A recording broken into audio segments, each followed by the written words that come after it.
Išsikėlus Respublikiniai bibliotekai, Kauno viešajai bibliotekai liko pastatų kompleksas Donelaičio ir Lydos gatvėse bei nuomojamos patalpos saugyklai Pakalnės gatvėje. Pradėtas organizuoti skaitytojų aptarnavimas ne tik abonementuose, bet ir skaityklose.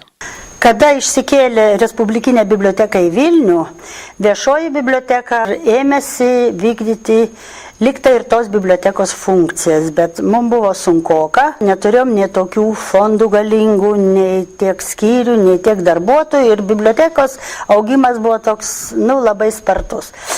Bendrasis abonementas dirbo nauja forma. Iš uždaro jis buvo perorganizuotas pagal to laikmečio naują žodį į atvirus fondus. Skaitytavo eidavo tarp lentynų, rinkdavosi knygas ir mes aptarnaudavom. Vienas po kito kūrėsi nauji skaitytojų aptarnavimo skyriai. Jauniausiems bibliotekos skaitytojams duris atvėrė vaikų literatūros skyrius. Čia įrengtame pasakų kambaryje vaikų laukdavo kosmonautų kostiumu, skafandru, apsirengęs senelis iš kosmoso. Muzikos mylėtojus pakvietė muzikinės literatūros skyrius.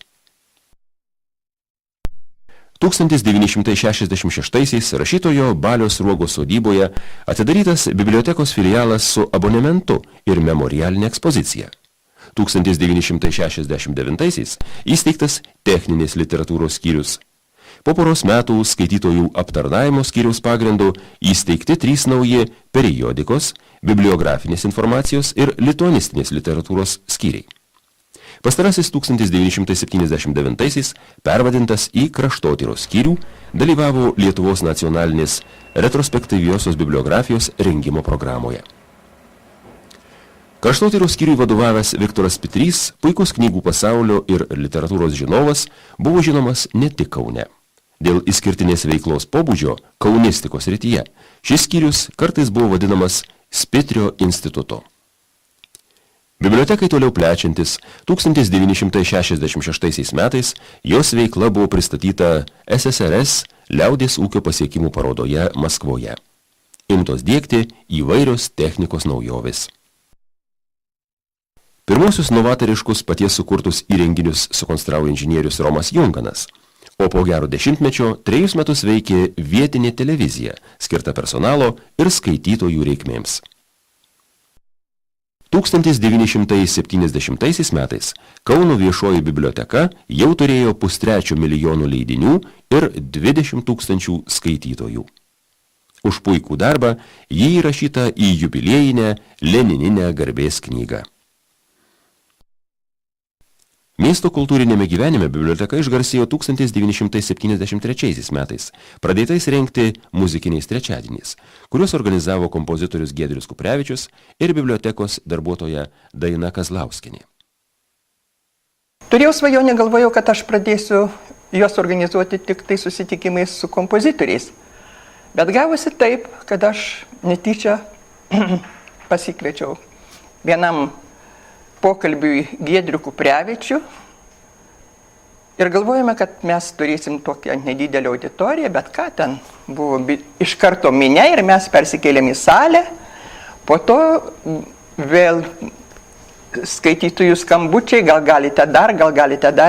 Ir taip gimė mūsų tie muzikiniai trečiadieniai, kurie turėjo begaliniai didelę paklausą ir padarė didelį švietėjišką darbą. Per dešimtmetį buvo suorganizuota daugiau nei 160 renginių. Po 15 metų paieškų 1974 metais miesto valdžia patvirtino sklypą prie Radastų gatvės naujųjų bibliotekos rūmų statybai. Dar po metų patvirtintas ir techninis projektas, tačiau statyba nukelta vėlesniam laikui. Deja, jos pradžios 2 pirmieji bibliotekos direktoriai Kazys Povilaitis ir po jo 1 metus vadovavęs Jonas Baltušis nebesulaukė. Naujų rūmų statybos klausimus toliau sprendė 1976 metais naujai paskirtas bibliotekos direktorius Antanas Pupienis. Biblioteka tai buvo tikslas. Buvo tikslas, kurį reikėjo įgyvendinti. Ir pastatyti. ir pastatyti, kadangi trūko fondui patalpų, tai ir tai spartino statybą. Antano Pupienio vadovaujamai administracijai teko atsigręžti ir į susikaupusias vidines problemas – fondo tvarkymą, darbo organizavimą ir reglamentavimą. 1978-aisiais biblioteka turėjo didžiausią per visą savo istoriją leidinių fondą – per 3 milijonus egzempliorių. Bet dėl vietos stokos buvo priversta apie 500 000 leidinių sudėti į rietuves, dalies fondo iš viso neįtraukti į apskaitą ir nuolat nurašinėti. Vėliau apie 1 milijoną spaudinių perdavus Respublikiniai techniniai moksliniai bibliotekai ir jos filialui Kaune atsirado galimybė kaupti meno leidinių fondą. Bet man visą laiką knietėjo, kad reikia kurti meno leidinių skyrių. Aišku, svarbiausia tai buvo komplektavimas. 79 metais buvo specialios techninės literatūros skyriaus fondas perduotas miesto techniniai bibliotekai, lyg ir atsirado galimybė to skyriaus bazėje įkurti meno skyrių. Va, tuo pasinaudojant, fondą jau turėjom, idėja buvo subrandinta seniai, tokiu būdu 82 metų, gegužės 27 dieną, atidarė meno literatūros skyrių. Biblioteka neišvengė ir tokių pertvarkų, kurias diktavo dar sovietinė ideologija. 1980-aisiais jai suteiktas Justo Paleckio vardas.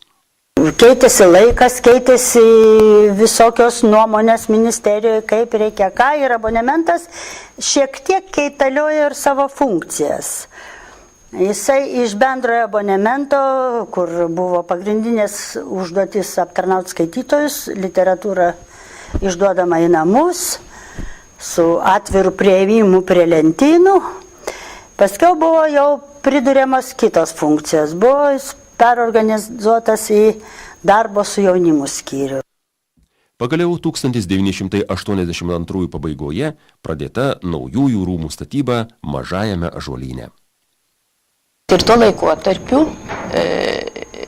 dėl lėšų stokos bibliotekos rūmai buvo erdvės sumažintos, reiškia anksčiau buvo projektuota, kad tai turi tilpti 3 milijonai leidinių, dabar biblioteka buvo statoma 2 milijonams.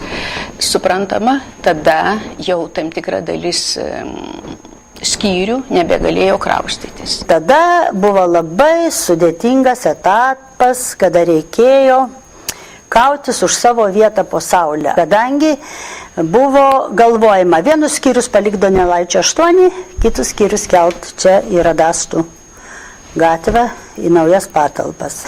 Buvo labai daug gamybinių susirinkimų, labai daug svarstymų, labai daug, tikrai reikėjo labai gerai galvoti, reikėjo pateikti motyvus, kas, kaip, kodėl.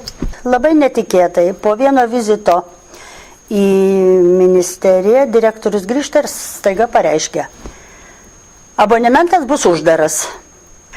Ir abonementas pakeičia savo